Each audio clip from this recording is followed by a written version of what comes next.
Welcome back. In this episode, I'm going to dive into a topic that's always up for debate, no matter how you slice it. I present my top 25 cartoons of all time. Notice that I said my. That's for a reason. See, everyone has a different taste when it comes to what they feel is the best. With this list, I compiled 25 cartoons that are considered either great, important to me, or important to you, the viewer. Maybe I will introduce you to watching some of them or flat out introduce you to some that you might have never seen. That's a part of the experience. But before I start, I would like to lay down some guidelines. 1. There will be no anime on this list. Not one. It's not that I don't love anime, because I do. It's that anime has always been something entirely separate from traditional cartoons and truly deserve an episode of its own, which I would definitely do in the future. 2. On this list, there are cartoons based on Marvel and DC properties. In fact, 2 of each. Let's face it, they are synonymous with animation as they are with comics, so I had to include them. And 3. The episode will be more of my take on the cartoons, instead of being more level-oriented as I usually do with the content. I want to showcase how they inspired and impacted me in the past. So this is basically a deep dive into my taste in animation. Yours are important to me as well. If you want to leave a comment, please do so. I would love to read them. So with that out of the way, my number 25 is...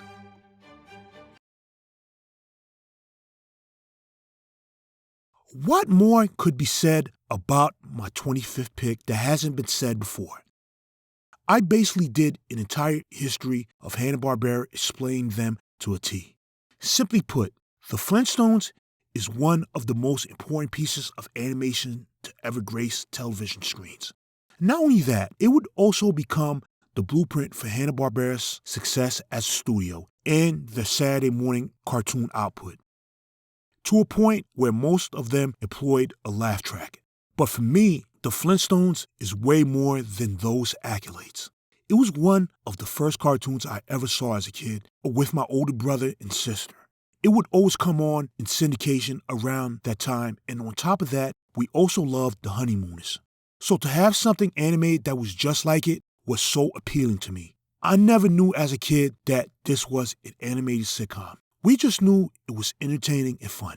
Despite how Fred treated Barney and his need to always get into a get-rich scheme, once again, like the Honeymooners, he was always a character that had a heart of gold. He was a reflection of what I saw with my dad. A true blue, stubborn, hard-working man with a loving wife, going to work for a boss he really didn't like, but he had to play ball because he needed to provide for his family.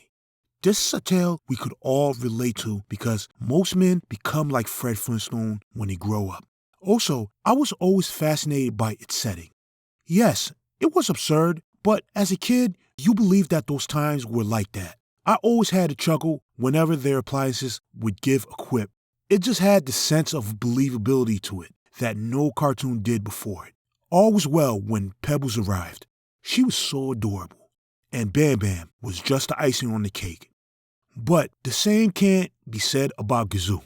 I remember not liking Gazoo too much since I found him so off-putting when he insulted Fred and Barney. He just didn't fit with the show, but looking back, I do appreciate Harvey Korman's performance as Gazoo. Despite that, The Flintstones is a cartoon that couldn't ever be duplicated today. It was a show that oozed with charm, and that's not a formula that's easy to replicate. Now, I'm still wondering to this day, how did they eat that big old rib that they bought at the drive-in? That's cartoons for you. Back then, growing up in the early 90s, there were 4 cartoons you were always guaranteed to see on air.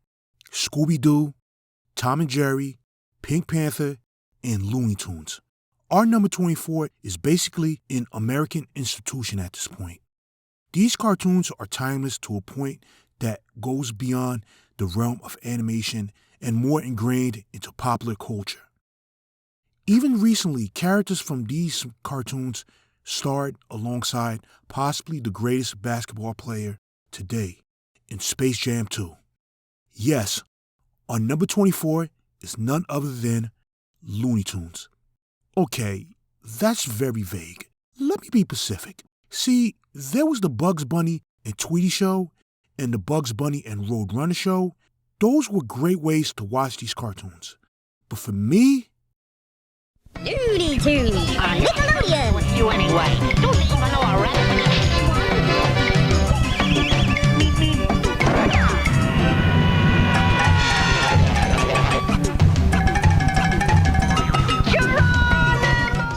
it's Looney Tunes on Nickelodeon that earns this spot. Why did I choose this particular one?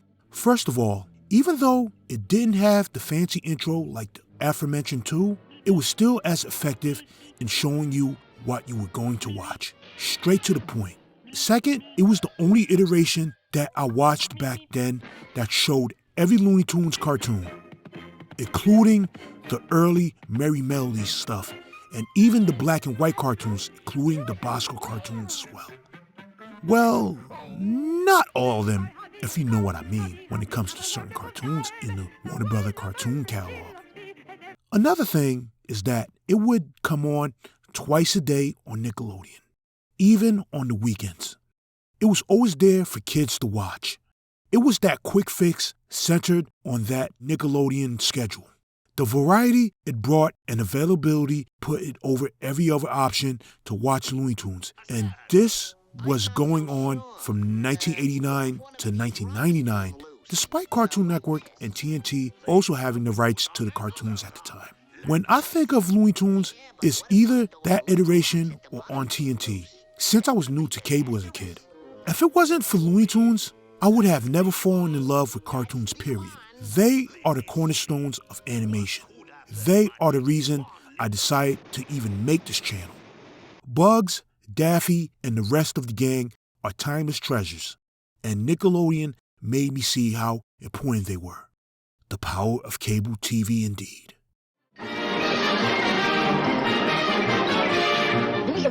That's all, folks.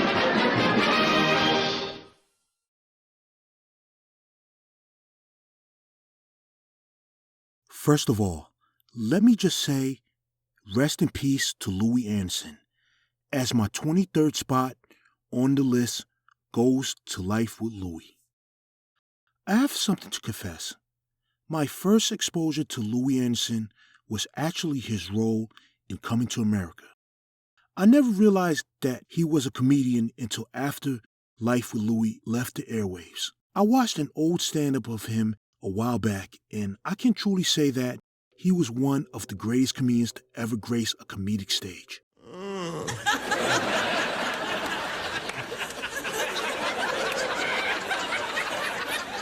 You start talking to the car. Oh, come on, baby, please. Okay, give you another half. Okay. Please start. Please start. Please start. Please start. It also made me love and look at Life with Louie with a whole new appreciation. I did notice something while watching that stand-up act. He usually made fun of himself, mainly his weight. And then I thought about the cartoon. It dawned upon me. The cartoon was based on his stand-up act. Well, his life actually. In the series, he narrated the episode, and he was actually shown at the beginning of each episode. It was mostly about him as a short, chubby kid who grew up in an American suburban neighborhood with his family. His dad, who was quite the interesting one, of course voiced by Louie Anderson as well. His mother, who was quite loving, and his younger brother, and his other siblings as well. Always found it quite odd that they weren't featured that much in the episodes. It seemed like it was always just him and his brother, which also resonated with me as well. Just being that little brother looking up to his big brother, something that lent the show its realism for me. Just that sense of relatability made me adore it even more. Unsurprisingly, this cartoon was quite hilarious. When I watched it, you could tell that Louie Anderson had a lot of input into the show's production. Louie and his family were presented as lighthearted as it could be for a Saturday morning cartoon. But at the same time, you always got a sense that his family life wasn't actually perfect and that they were underlining issues that Louie Anderson had as a kid. Oh, Aura, really, there's no need to tie your children together like livestock. Well, it's their first year on their own. No, I mean it's not necessary, honey. Believe me, children that look like that stand out in a crowd. Hey! Mind you, this was from watching the cartoon initially, not from knowing him from his stand-up comedy routines. But what truly made Life with Louie special was how realistic it was. His relationship with his dad and how he viewed him was always portrayed as genuine. Even with how he engaged with his best friend Jeannie, who was a girl that always stood up for him against the bullies that always picked on him for his weight. Well, Glen particularly. Did I give you permission to say my name? I don't think so. Got a headlock on you. What are you gonna do? What are you gonna do? Well, nothing. You got me in a headlock. Louie also had a crush on her as well. That was something I could relate to at the time, and I'm pretty sure everyone growing up could as well. At one time, I was like Louie, and my sister was my Jeannie. Except for the crush part, of course. He would also befriend a black kid as well. On top of that oblivious nature of being a kid growing up and not really knowing about the prejudices. Just being a kid was enough for all of us. It gets that aspect right. The cartoon just took you to a place that made you feel right at home. No other cartoon at the time ever approached it that way. Well, Bobby's World was the closest thing to it. But Life with Louie usually kept things more grounded than that cartoon ever did. Louie reflected in all of us, and to see that this character was actually a real person made it even more believable. It was quite refreshing to see. No cartoon was ever presented that way on Saturday mornings. Life with Louie was like the man himself, one of a kind. Thank you for the memories, Louie.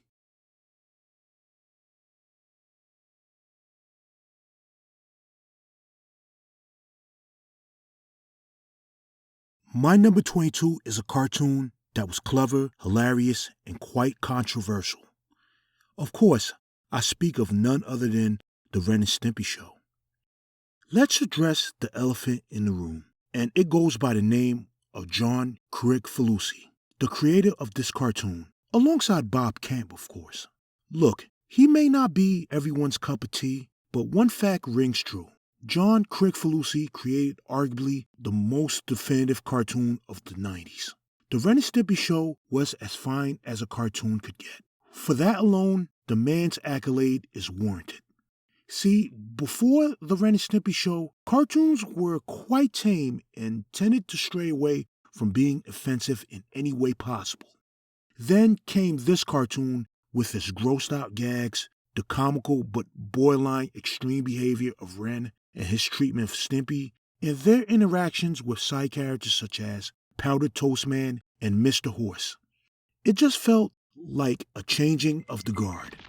You would have been hard-pressed to find anything like it on network television, where, of course, it enacted very strict guidelines on content. Well, until the Twisted Tales of Felix the Cat pushed the envelope on CBS, of course. Even with that, the Ren and Stimpy show was in a league of its own. What gravitated me to it was how different it was at the time. I was just coming off just watching cartoons only on network television and syndication. Ren and Stimpy made me realize what direction cartoons were going in.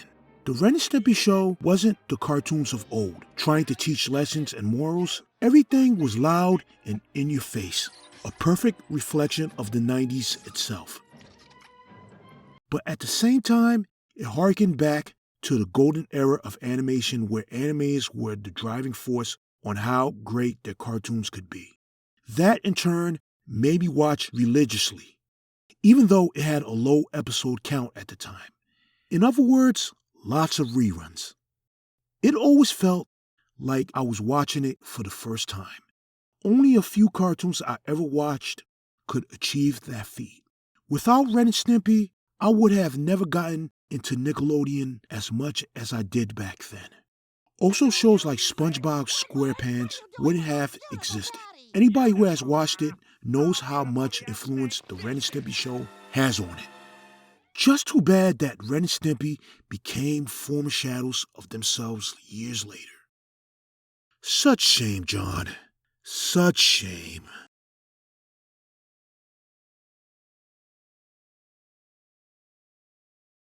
You know, there's one character that has to be on anything related to animation, and that's ScoobyDoo. Let's face it, this canine is one of the greatest cartoon characters of all time. I would be hard-pressed to find anybody who doesn't know who ScoobyDoo is. In fact, he still adorns merchandise and has been in many anime movies and cartoons to this day.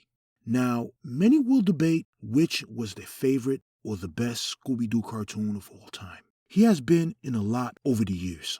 I have to confess something. Scooby-Doo Mystery Incorporated is technically better than my number 21 pick. In fact, in every conceivable way. Except for one aspect. Humor. This brings us to my number 21 pick. A pup named Scooby-Doo. So, what made it so special to me and placed it over Mystery Incorporated? Well, it may have to do with nostalgia, but it should never be a factor of why something is great. No, the reason why I loved it so much was because it was so different at the time. See, Scooby-Doo cartoons mainly had a formula to them which went like this. The gang arrives at a place. Gold City Guest Ranch. Vacancy. Well, maybe we can spend the night there. Yes, there. Takes on a case in said place. Is the old mine. And that's all boarded up. I'm beginning to think there really isn't an ancient miner. Well, let's keep moving. Keep together now. A ghost disappears. This one. What?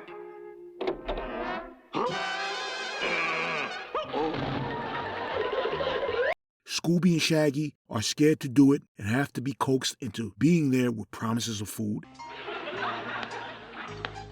First, a little peanut butter to give us a good foundation. A little meat for a solid floor. First story, cheese. Velma gathers clues and they get chased by the ghost.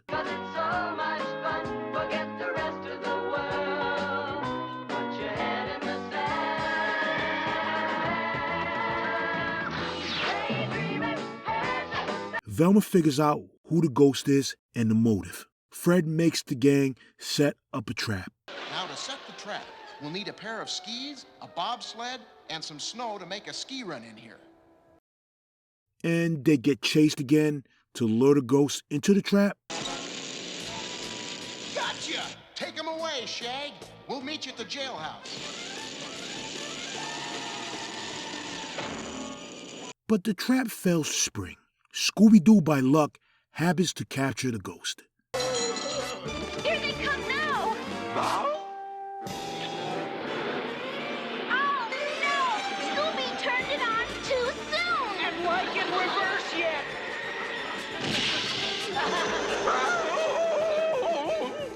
The flying washing machine! Stuck!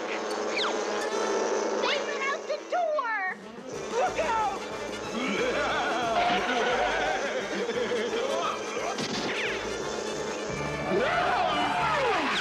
Velma unmasks the ghost, who ends up being a person in disguise. Too bad indeed.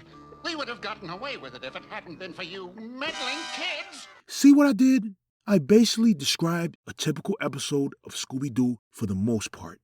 Now, what a pup named Scooby-Doo did differently wasn't with the formula. That was the same, but it was turned up to 12. Every aspect of it was a parody, and I loved every second of it as a kid. I laughed vigorously watching it. The cartoon was much of a parody that it had a character named Red Herring. See, a red herring is something that's tended to be misleading.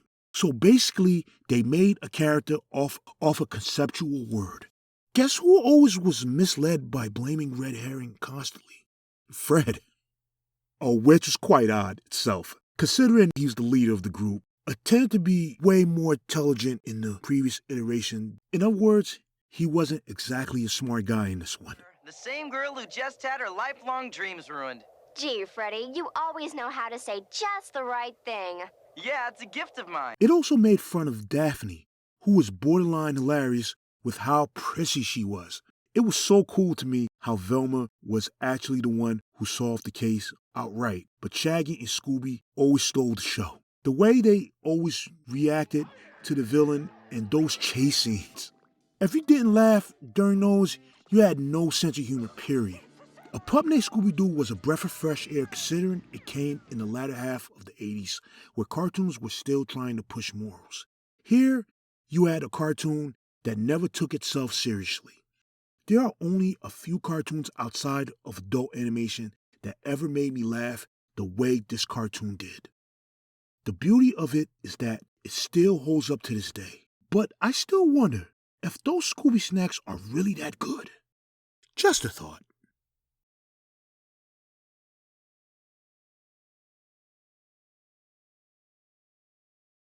The number 20th pick is a very personal favorite of mine.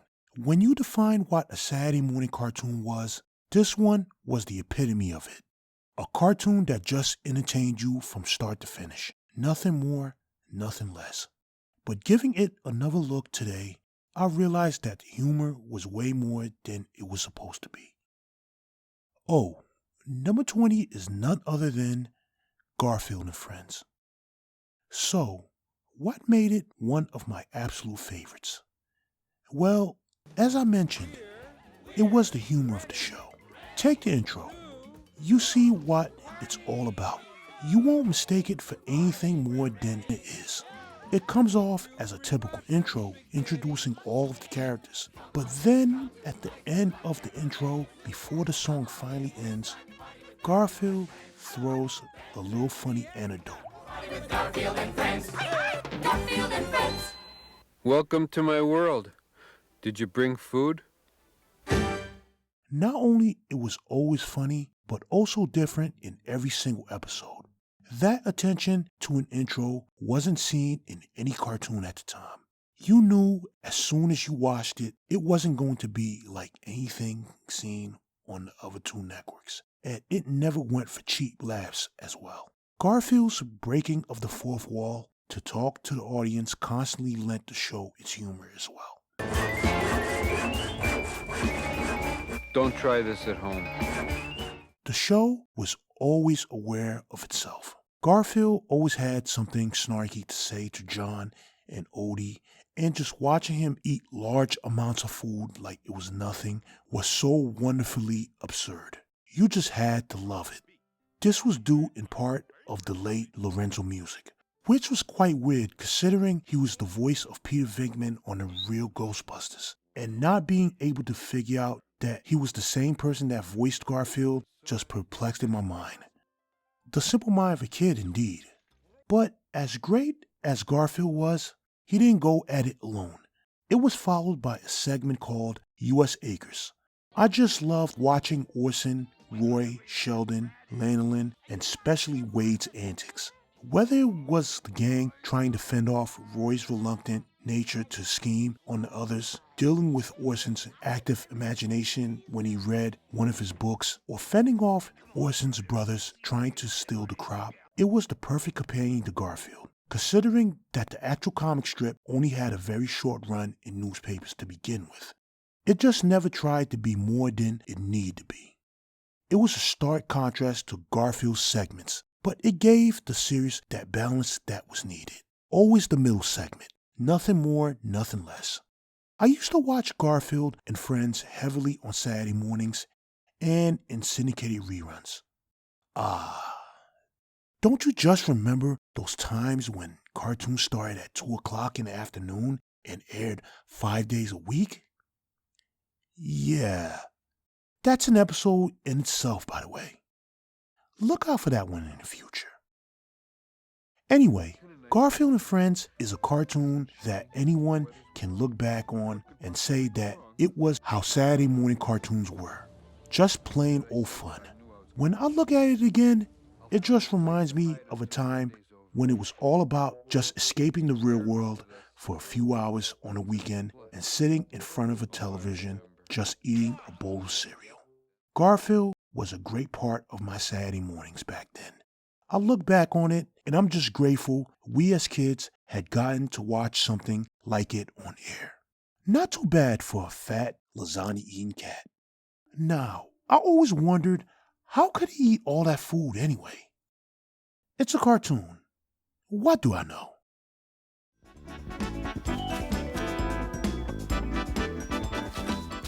I think I was better off with Uncle Ed. Next time, I will continue the list, which features a kid wise beyond his years, another one with a wild imagination, a ghoul and his best friend, a very intelligent boy, and a remake. So stay tuned as we continue on with my top 25 cartoons of all time. Till next time.